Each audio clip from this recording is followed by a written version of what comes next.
Yo, what is up guys? In this video I'm going to take you through a strategy you can use to help you place higher and qualify to the finals of the solo series. We're going to be looking at a player from my community who placed in the top 300 in the first week of the cup, and in turn breaking down their best game in order to show you their strategy and the decisions they made in order to place highly, as well as also showing you how they could have played the game better so you can all learn as well. If you do find this video helpful, please make sure to drop a like, subscribe, and let's get straight on into it. Okay, so starting off, the player we're going to be reviewing is called Breezy. So shout out to you, I know you're now going to be watching this video, but he didn't know I was making it, but I will let him know.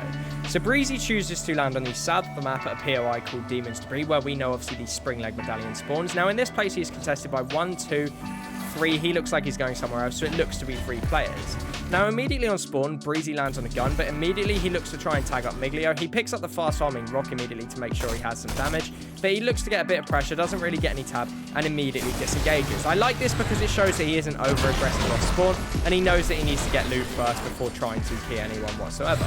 You can see he has a set loot pattern which he follows, so he grabs his chest, he gets his chug splash, and I also want to note that he uses minis but also then holds these chug splashes, and the reason for this is because there's lots of slurp barrels around the POI. You can see again he now holds 6 chug splashes within his inventory that he uses to wait to use his slurp barrels. Again, this is deliberate just so he can save the chug splashes for later on. Okay, so for the last 2 or so minutes, Breezy has just been looted up, and now you can see that he's relatively stacked. He has the chugs to get to full shield if you need. And I just want to note, if you see me looking to the right hand side of my screen, that's because that's where my notes are, and I want to make sure I get everything in so it's as helpful for you guys as possible. Now we see Miglio, which is one of the players that contested off spawn, and Breezy knows that if he's going to get the spring leg medallion and AR from killing the queen here, he needs to put down Miglio. Now this is a bit of a scrappy fight, and there's not that much skill in it, mainly because it's a bit of a strange build grid. But as you can see, if I just speed it up, Breezy does end up putting Miglio down. Again, bad awareness from Miglio here. He's a bit unfortunate with the build grid, and Breezy is able to just continue pressuring him and eventually gets the kill. Now, what we can see here is we see the queen. Now, this is Breezy's main objective, but we now see a third party coming in, and this is common at these medallion POIs. Apologies if the queen audio is a little bit loud. Trust me, it's annoying me too.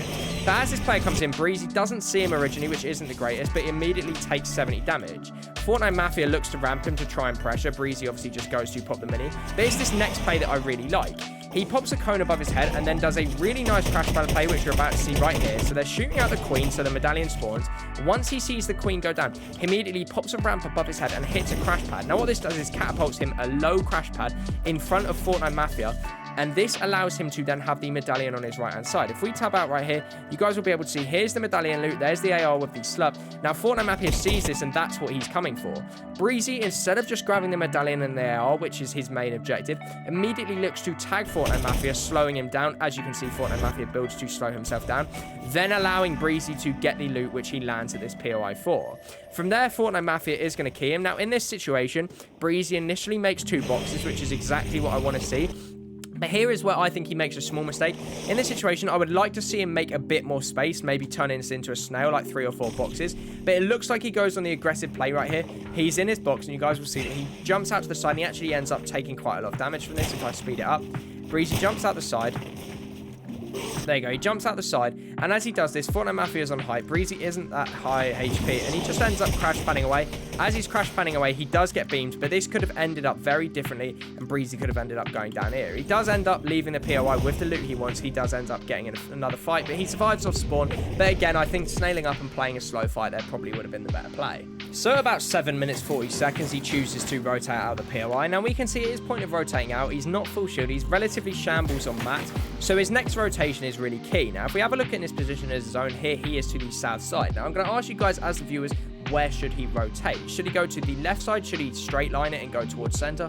Or should he rotate up to the right hand side? I'm going to let you guys question that. I'm going to show you what he does. Okay, so Breezy actually ends up rotating to the right hand side. Now here's why I'm not keen on this play personally as a defensive player.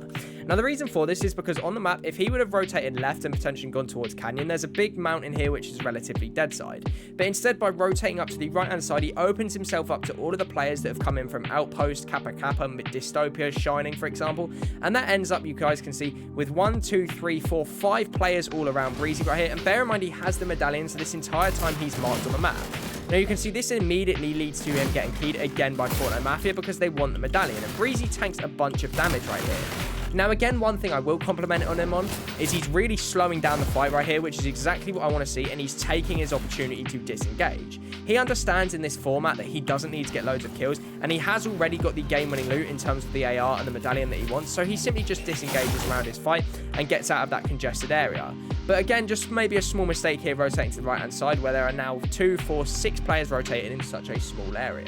Now, as much as I've been raving about Breezy's good availability to disengage from fights, it's clear that at this point with his loot, he needs a refresh, and that is when he uses his strength again from his drop spot, and that is going to be the gold OXR rifle that he has, and he just completely beams this guy out the sky. I mean, his first few shots don't hit, and you think he's not going to kill him, but then he literally hits quite a few in a row right here. As you guys will see, unfortunately the damage markers ain't coming up in replay, but he picks up that kill right there, which is a really nice refresh what he needs. And I like the fact that he doesn't speed to the loot, he just scouts around a little bit, picks up the chest, has a look around, and then he farms up the mats he needs, and then he goes up making sure that he grabs this loot. And as you guys can see, it pretty much gives him everything they need. There you can see him using the double jump from the medallion, but now he's relatively stacked and has the loot he needs in order to win the game. So now fast forwarding to endgame, I'd like you guys to take a look at where Breezy is and the rotation he faces. So here he is at the back side of zone, and this is a great example of congested side and dead side of zone.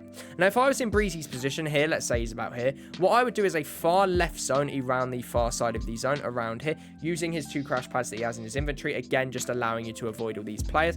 But obviously the easier option, or the most simpler option that people will take, is just to white line it straight down the center, but then you run the risk of being in like a domino effect of all these players, which means you are going to run into people and you are going to get tagged.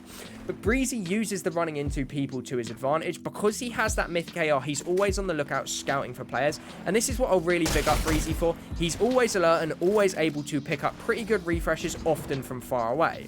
We see pick up that easy AR kill right there, then he jumps in. You can see he gets about all his mats off of this body. Now he's 555 and he begins to rotate in again, not focusing on Nixer for now because he knows he needs to crash pads in. Once he gets in, gets some heavy tags there, again utilizing that mythic AR.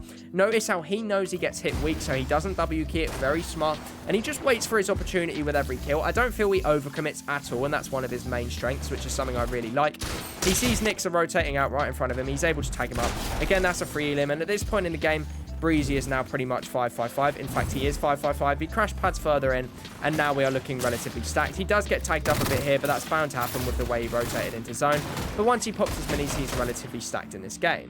Now, this is another thing I like that Breezy does in this endgame, is notice where these zone pulls. Now, Breezy is rotated from the far side, but what I like is that he's rotated a bit deeper into zone up the mountain. He could easily have stopped down lower where all of these players are, but he's took the time there, his wooden ramps right there, to rotate up higher onto the mountain. Now, why I like this is because in this meta, being on a higher position, especially when he has the AR he does, allows him to spray down on all of these players down below.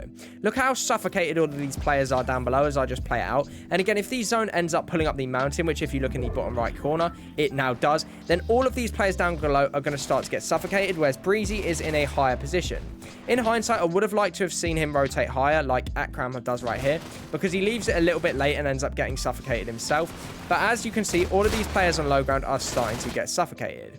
Now, if we switch back to Breezy's POV, what I'm going to do is I'm going to let the rest of this endgame play out in about 2x speed, as that was what I like to do. We can see him pull a far zone. Now, he spots that loot. There's not much on it. He has about 80 builds at this time. Now, he has no rotation, which is interesting. This whole game, he's played without a fizz, without crash pads after he used them earlier on. Now, when you've got a vertical zone, the most important thing to keep doing is keep trying to climb up. You don't want to get stuck at any point, especially when it is climbing up a hill.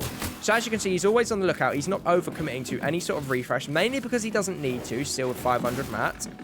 Just scanning around, see if a refresh will come to him, spots the opportunity of this unaware player right there, and gets a free kill. Again, he's not took any damage on that fight. He's barely committed any resources or time, but what he's done is he's got a refresh on mats, and notably, he's got a flow breathe fizz, which is what he's needed throughout this endgame. Now he's going to be able to get up onto a higher layer. But we can see Leon again run straight into him. He picks that up again, no damage taken. Breezy's specialty, picking up free refreshes as and when they come to him. Now, I like this play right here because many people would panic in this scenario, especially when we're deep in Storm, and just try and go for the safe circle here on the left-hand side. But Breezy knows that this isn't the best play. He has that med mist to get his white hill back up.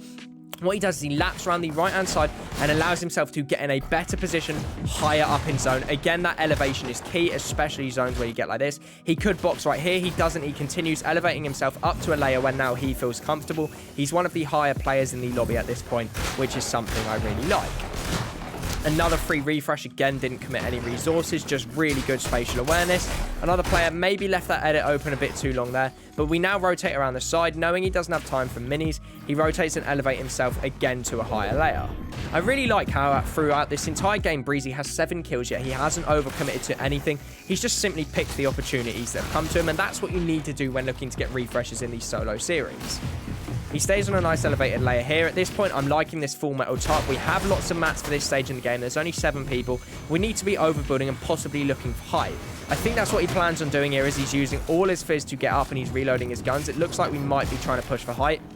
And that is what he tries to do here. He catches Akram off guard on height. It's a little bit of a scrappy kill, but we push through. And from here now, we should win the game.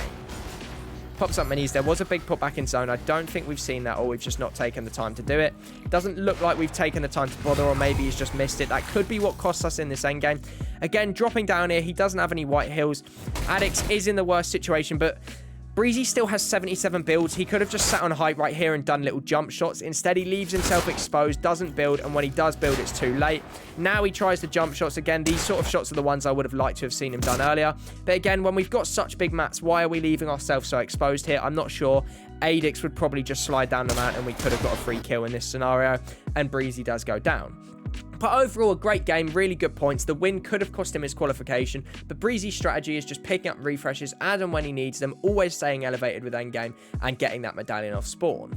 So overall, Breezy did a great job of capitalising on the opportunities he was given, and when he got that game-winning loot, he took height and should really have closed out the win. But overall, placing top 317, I will be doing another video of these next week, so make sure you subscribe and hopefully the video is on one of you. Thank you guys for watching, peace out, see you in the next one.